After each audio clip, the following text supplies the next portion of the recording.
That was a hot pickle.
Off to Savannah.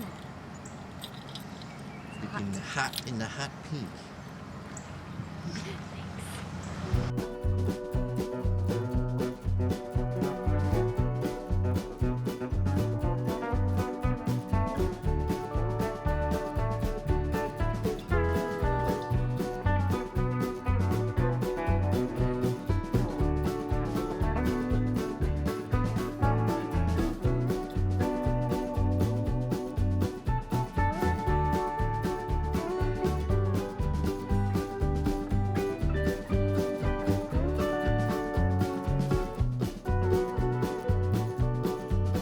All right, folks, we're going to go ahead and get started. I want to welcome you all to the Georgia State Railroad Museum. And let me introduce you to our site.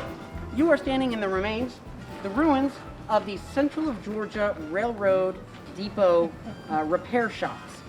And the Central of Georgia, the company that controlled this location here in Savannah, was actually founded in 1833, 100 years after our colony was originally founded. The site that we're on today would have only been constructed in the 1850s. And so many of these buildings are in fact pre-Civil War still to this day. Now, to give you an idea of the scope of the size of our facility, as you can see, the smokestack right there is our exhaust pipe. All right, that's basically the edge of our property to the south. The northern edge, though, in its heyday, would have actually been all the way over there, past the building across the street, across the parking lot that's there now. That brown brick building is also one of ours. All right, so it would have been pretty big. If you guys were guests arriving to the city of Savannah, visiting on one of our trains, you would have arrived at the building across the street from us. See how it looks like a shed? That's actually where the trains would have gone inside, and that's known as the passenger depot. It would have dropped you guys off there or picked you up. If it needed repair, if the engine that got you here needed repair, it would have backed up, come across a bridge that used to be here, into this roundhouse. It was round at one point. And then it would have been brought onto this turntable, rotated to any one of these available repair bays so that it could get fixed up. So that's the whole point, the whole purpose of this site. With that being said, having this constructed in 1850s, locomotives like this one right here that these guys are working on are actually going to be relatively smaller. So come with me this way.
these buildings actually speak for themselves.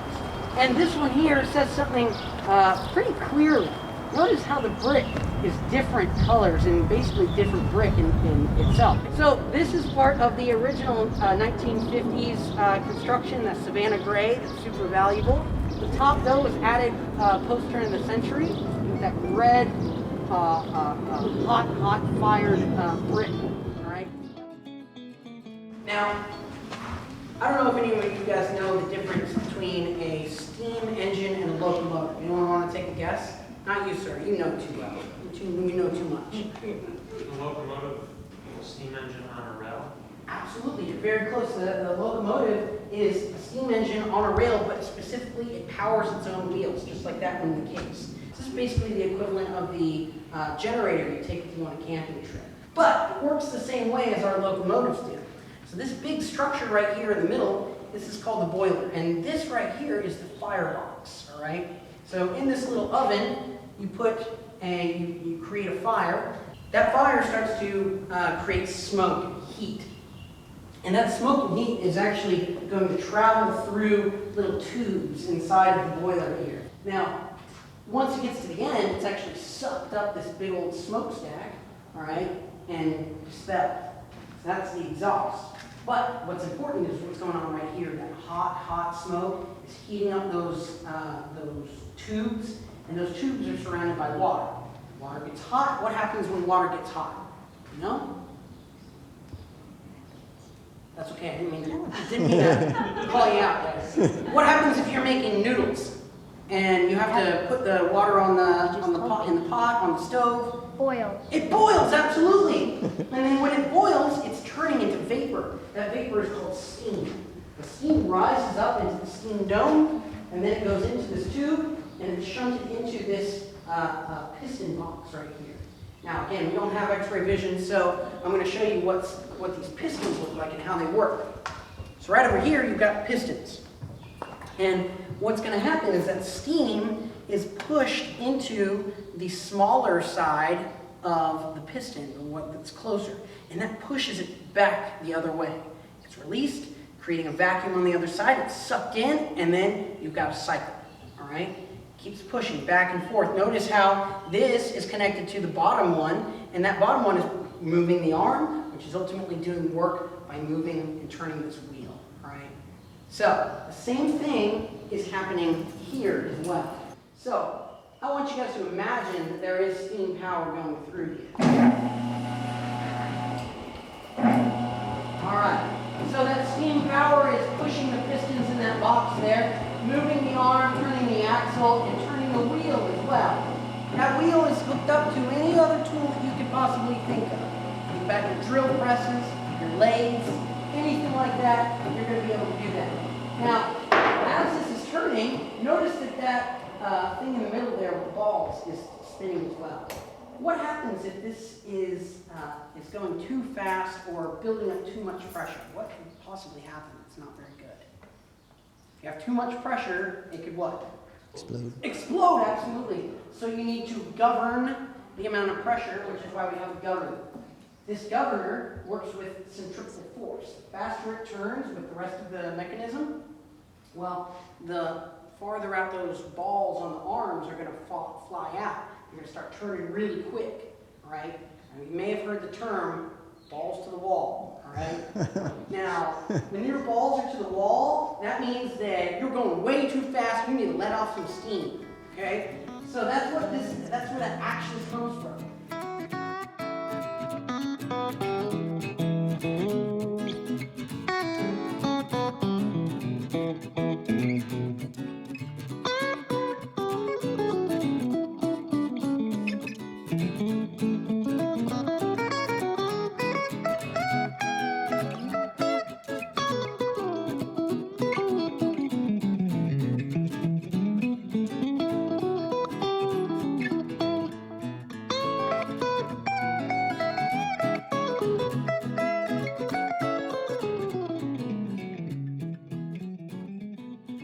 So we're doing the railroad tour here in Savannah, and one thing I thought was cool was the line shaft system.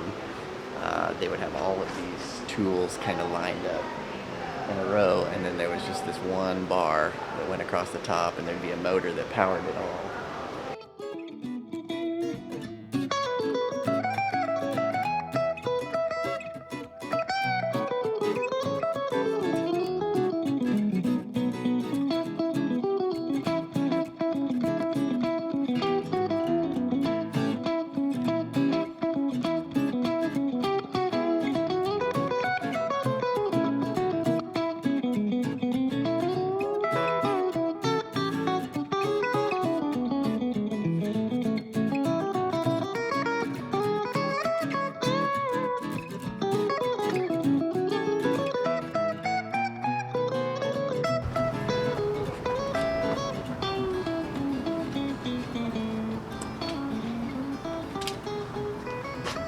Some different sanitizer. It comes over here. We can go across this. Whoa. Oh, it's going to go under a bridge.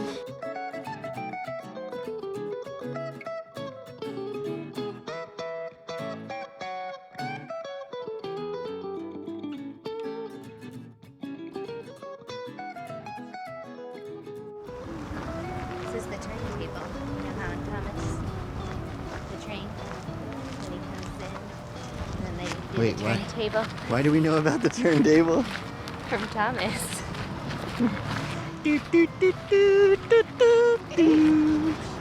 So Thomas would come in, get on there, and he needed to sleep for the night. Then turn and find an empty, what are they called? Stall? I don't remember what he I said. don't remember. And then that's it. And they'd line up with that truck and shoot him in. Yeah, get this. Work it. Work it. Hallelujah.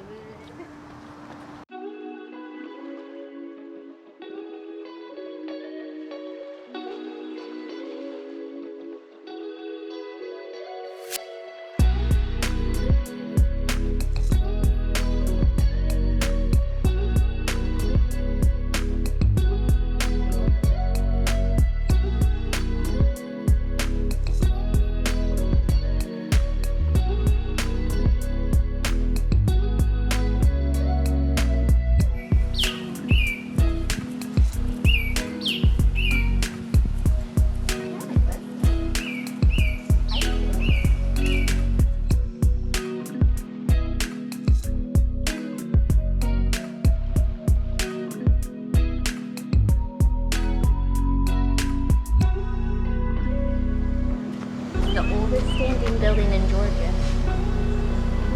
It's a restaurant. Now it's a buffet.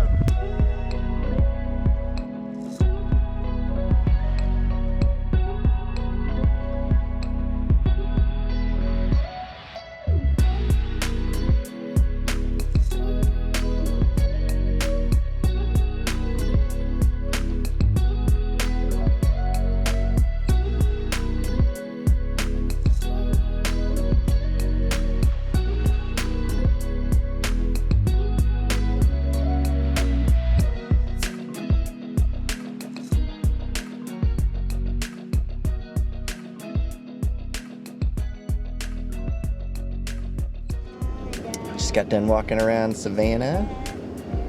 You can't hardly go a single block without seeing some history. All the buildings are so cool. And the houses are pretty. The houses are pretty. Everybody tries to keep them nice and decorated. And, Little square parks. you know, these little square parks all around and little front porches. You don't typically see things like that in the city. And we had ice cream. And we had Leopold's ice cream. Super good. Yeah. And refreshing. Perfect. Hot. Yeah. But it hasn't been hot till the day, so. Today's definitely been the hottest day, but it's not been too bad. So now we're gonna head back to the campground, I think. Check on Maple. Check on Maple. She's probably crossing her legs. He needs to go pee. Make some supper. Throw in the grill. It's good and smelly here. So yucky. Okay. I'm gonna try to Getting bit over there. I'm gonna jump off this